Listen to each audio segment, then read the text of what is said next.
Hello बच्चों, कैसे हो सब। स्वागत है आपका सबका साइंस की इस जादुई दुनिया SW क्लासेस में।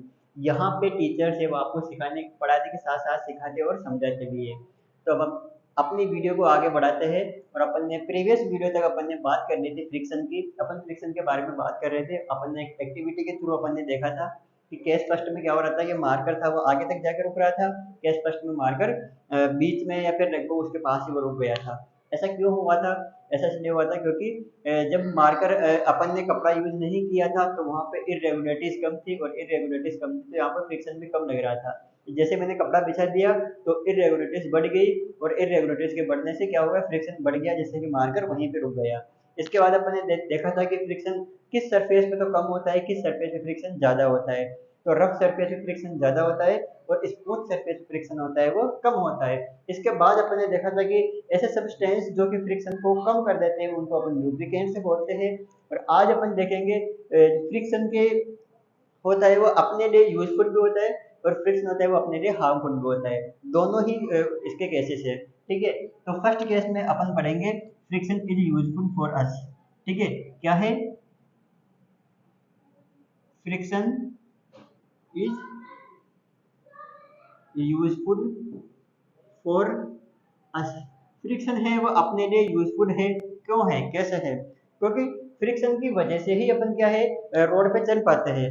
क्योंकि फ्रिक्शन नहीं हो वहां पे बहुत ज्यादा स्मूथ हो जाए तो अपन रोड के ऊपर फोर्स अप्लाई नहीं कर सकते, जिससे अपन वहां पे गिर जाएंगे। ठीक है, तो फ्रिक्शन ही है जो कि अपन को रोड पे चलने में हेल्प करता है।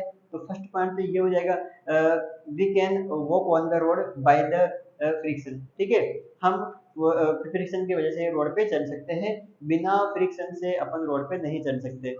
ठीक है, अब सेकंड है कि फ्रिक्शन का जो सेकंड यूज क्या है। फ्रिक्शन की वजह से ही फ्रिक्शन की वजह से ही मैं मार्कर से बोर्ड पे लिख पाता हूँ। फ्रिक्शन की वजह से ही आप पेन से नोटबुक पे लिख पाते हैं। अगर फ्रिक्शन नहीं हो, ये बोर्ड है ये एकदम स्मूथ हो, या फिर आपका पेपर है वो एकदम स्मूथ हो, तो फिर वहां पे पेन नहीं चल पाएगा।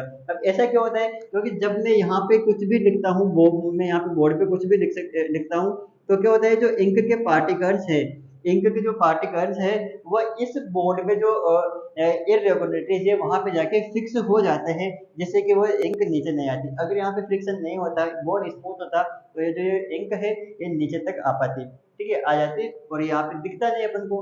ये अपन ऐसे इसको ऐसे भी देख सकते हैं कि अगर काफी बार क्या होता है कि अपन स्कूल में जाते हैं और अपना टिफिन है वो खुद जाता है, यानी कि अपनी जो नोटबुक वगैरह है उस पर ऑयल हो जाता है, तो वहां पे उस जगह पे पेन नहीं चल पाता है। नहीं भी हो, अगर आपके कभी भी टिफिन ओपन नहीं हुआ हो, तो आप जानबूझ के एक पेज पे थोड़ा सा ऑयल डाल सकते हो। एक पेज पे, ठीक है, यानी कि पूरे नोटबुक को पे आप ऑयल डाल दो। एक पेज पे आप ऑयल डाल के फिर उसके ऊपर पेन चलाएंगे तो पेन कभी भी नहीं चलेगा उसके ऊपर। ठीक है, ऐसा क्यों होता है? क्योंकि ऑयल डालने से सरफेस स्मूथ हो जाती है, उसकी इरेगुलरिटीज बंद हो जाती है, जिससे कि इंक वहां पर रुकती नहीं है। तो सेकेंड यूज ये हो गया कि we can write in paper with the pen by the use of friction. Friction के यूज से ही अपन पेन से पेपर पर लिख पाते हैं। ठीक है, आगे अपन इसका और यूज देखें तो सभी व्हीकल्स में ब्रेक लगते हैं। ठीक है, सभी व्हीकल्स में ब्रेक लगते हैं, और ब्रेक लगने के बाद कुछ डिस्टेंस पे वो जाकर रुक जाते हैं। ऐसा क्यों है? क्योंकि ब्रेक लगाने से फ्रिक्शन बढ़ता है, और ब्रेक लगाने से ही वो व्हीकल्स आगे जाकर रुक जाते हैं। अगर फ्रिक्शन नहीं हो, अगर रोड का फ्रिक्शन वहां पे नहीं हो, तो वो क्या है कि कभी भी नहीं रुकेंगे। एक बार बाइक स्टार्ट होगी तो फिर वो होगी परमानेंट। ठीक है, अगर फ्रिक्शन नहीं हो तो फिर, अगर फ्रिक्शन नहीं हो तो वो स्टार्ट ही नहीं, वो एक जगह से आगे बढ़ेगी नहीं।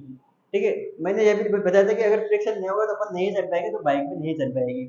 अगर अपन दीवार पे किसी कील को ठोकते हैं, ठीक है, नेट वगैरह को अपन दीवार पे ठोकते हैं, तो वो दीवार पे रुक जाती है, और फिर अपन उससे कुछ सामान वगैरह पे अपन उससे बांध देते हैं तो वो नीचे भी नहीं आती, क्योंकि दीवार है वो कंटिन्यूअसली उस कील पे फ्रिक्शन अप्लाई करती रहती है। दीवार की इरेगुलरिटीज और कील की जो इरेगुलरिटीज है उनमें आपस में इंटरलॉकिंग हो जाती है, जिससे कि वो दीवार वहां पे रुकी रहती है। तो ये कुछ यूजेस थे फ्रिक्शन के। इसके बाद है friction is harmful for us. Friction है ये अपने लिए हार्मफुल भी है। ठीक है, इसके बाद है friction is harmful for us.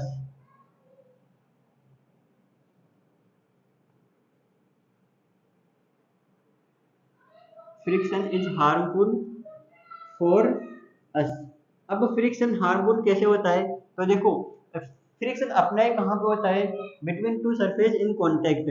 अगर कोई भी दो सरफेस है, ये कांटेक्ट में है, यहाँ पे ये कोई भी टेबल की सरफेस है, इसके ऊपर मार्कर अपन ने नोट किया था, ठीक है, इसके ऊपर अपन अपन ने मार्कर रोल किया था, तो मार्कर कुछ डिस्टेंस पे जाके रुक गया था।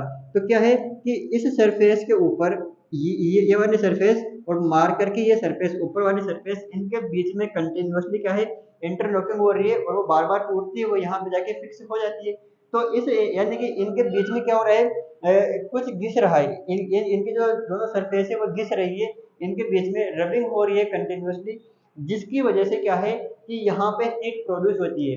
ये एक टॉपिक ये भी निकल के आता है कि फ्रिक्शन की वजह से ही क्या है कि हीट प्रोड्यूस होती है, और उसी हीट की वजह से क्या होती है कि जब भी अपन रोड पे चलते हैं, तो अपने जो स्लीपर्स होते हैं, जो शूज होते हैं, वो नीचे से घिस जाते हैं, या फिर अपने व्हीकल्स के जो अपने कार है, बाइक है, इनके टायर है, वो कुछ टाइम के बाद घिस जाते हैं, उनको उनको चेंज करवाना पड़ता है।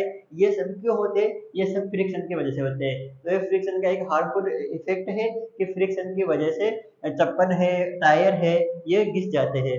सेकंड क्या है हार्मफुल इफेक्ट फ्रिक्शन का? इसका हार्मफुल इफेक्ट ये है कि फ्रिक्शन की वजह से यहाँ पे रेगुलर क्या होता है, तो सरफेस आपस में कांटेक्ट में घिसती रहती है, जिससे क्या होता है कि जो मशीनरीज होती है, मशीनरी इनके जो पार्ट्स होते हैं वो घिस जाते हैं, ठीक है। काफी बार जो मशीनरीज के जो पार्ट है वो अपन को चेंज करवाने पड़ते हैं, ठीक है, मशीनरीज के जो पार्ट है वो अपन को चेंज करवाने पड़ते हैं। ऐसा क्यों होता है? क्योंकि फ्रिक्शन की वजह से हीट प्रोड्यूस होती है, जिसकी वजह से वो जो पार्ट्स है वो घिस जाते हैं। तो ये फ्रिक्शन के हार्मफुल इफेक्ट है। अब इसके बाद है टाइप्स ऑफ फ्रिक्शन, ठीक है। इसके बाद क्या है? Types of friction.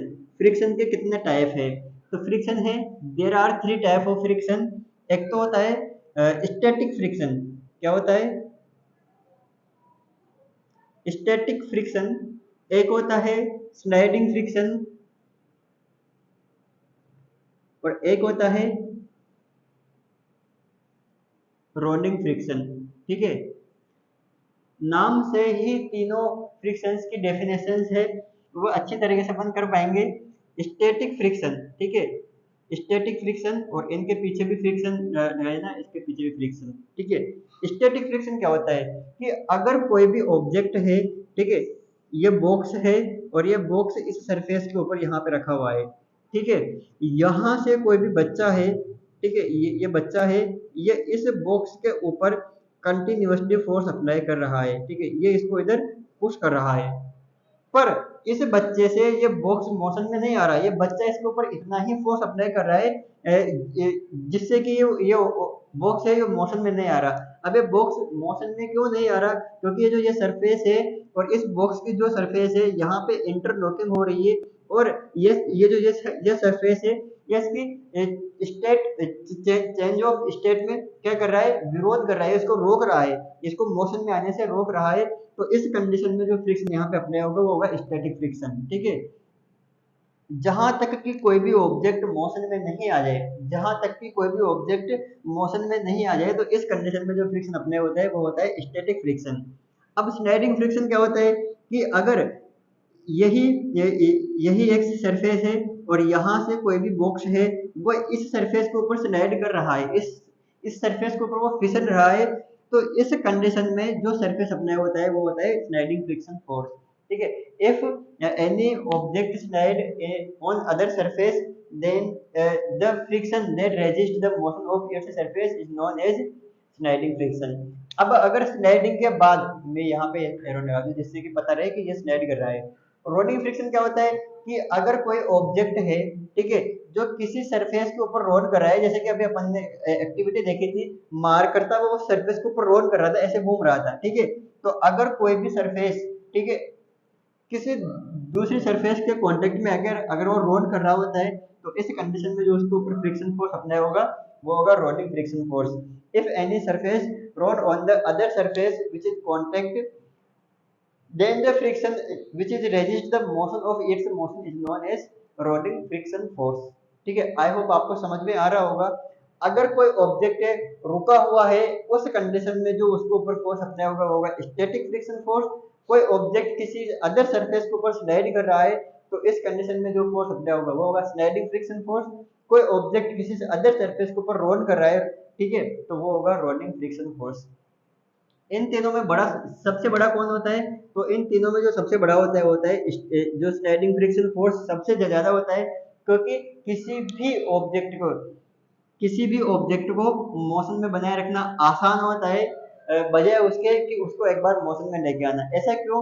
क्योंकि ऐसा ऐसा इसलिए कि यहाँ पे ये बॉक्स रुका हुआ है, ठीक है, ये बॉक्स यहाँ पे रुका हुआ है, यहाँ पे अच्छी तरीके से इंटरलॉकिंग हो रखी है, पर जब बच्चा इसके ऊपर ज्यादा फोर्स अप्लाई करेगा और ये इसके ऊपर स्लाइड होना स्टार्ट हो जाएगा, तब भी इस सरफेस की इरेगुलरिटीज बॉक्स की इरेगुलरिटीज तो सेम रहेगी, पर क्या है कि इन दोनों की इरेगुलरिटीज को फिक्स होने में उतना टाइम नहीं मिल पाता है, जिससे कि इंटरलॉकिंग अच्छी नहीं हो पाती है, और इन दोनों कंडीशंस में क्या होता है, फ्रिक्शन फोर्स कम अप्लाई होता है, और यहाँ पे बॉक्स रुका हुआ है, प्रॉपर टाइम है, जिससे कि इंटरलॉकिंग अच्छी हो जाती है, इसलिए sliding friction static friction force सबसे ज्यादा होता है, उससे कम होता है स्लाइडिंग फ्रिक्शन फोर्स, उससे कम होता है rolling friction force.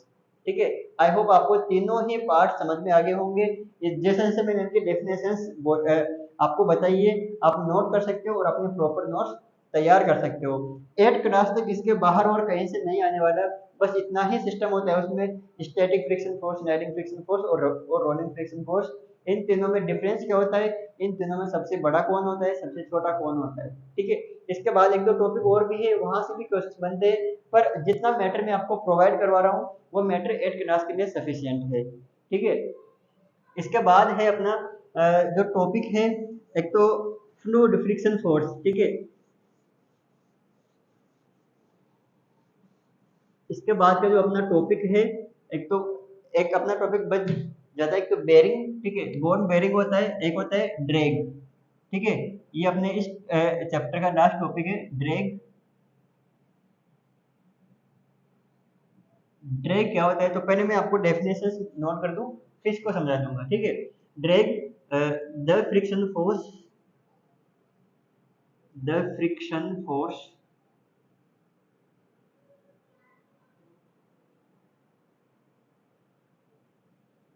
exerted by fluid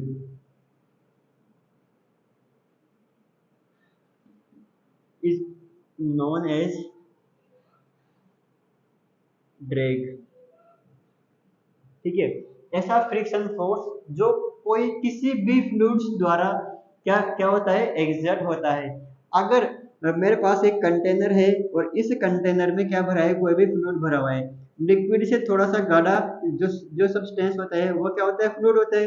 liquid तो पानी होता है, और अगर मैं पानी में कुछ भी चीज अगर मैं उसमें मिला दूं, चीनी वगैरह, नमक, तो ये क्या हो जाएगा, थोड़ा सा और गाढ़ा हो जाएगा, तो इस कंडीशन में इसको क्या बोलते हैं, फ्लूइड। अगर ये यहाँ पे यहाँ से क्या है,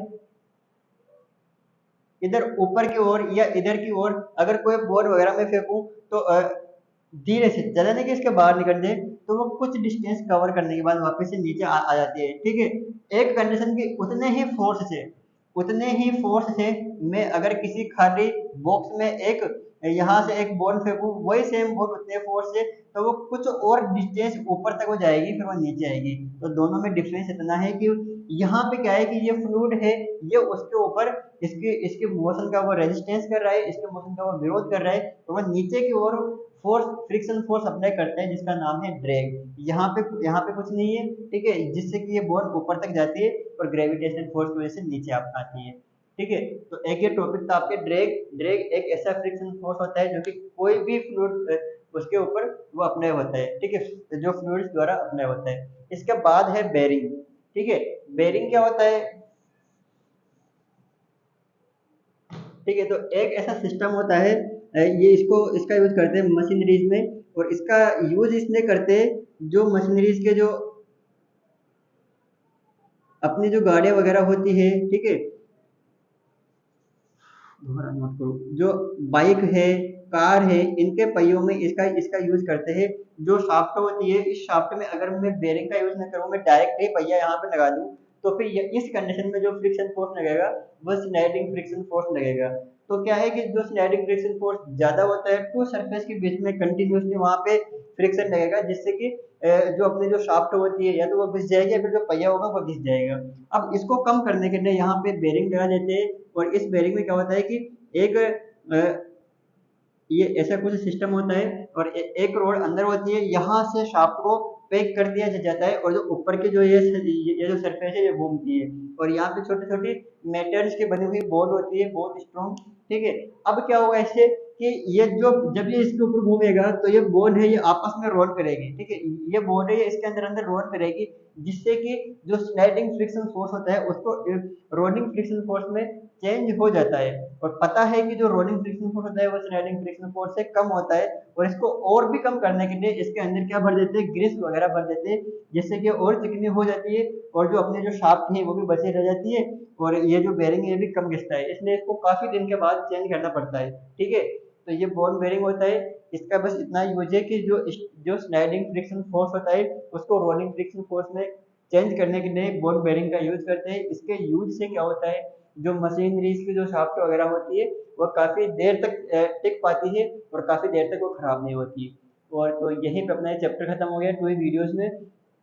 इसके अलावा भी अगर कोई टॉपिक रह गया होगा तो कोशिश करूंगा कि एक अदर वीडियो बना के, एक अलग से वीडियो बना के आपको सारे टॉपिक प्रोवाइड करवाऊँ।